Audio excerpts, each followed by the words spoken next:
Қайырлы күн, достар. Бүгін бізде осындай әдемі, дәмді салат. Салатқа керек заттарымызды бәрін майда көбікпен турап алдық. Мына жерде ыдысымызға помидор, қияр және жұмыртқамызды уже қойып алдық. Келесі кезекте лейсті дайындап аламыз. Лейсті әдемілеп майдалап аламыз. Майдалап болғаннан кейін оны да осы тарелканың қасына орналастырамыз. Бұл лейстің осы салатта бір беретін ерекше дәмі бар.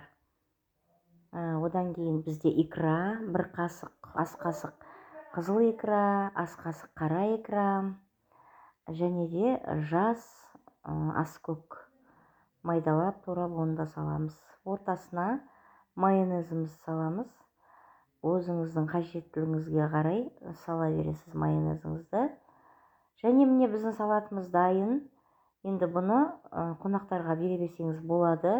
Өте сұранысқа ие, тез оңай желініп кететін салаттардың бірі және өте пайдалы.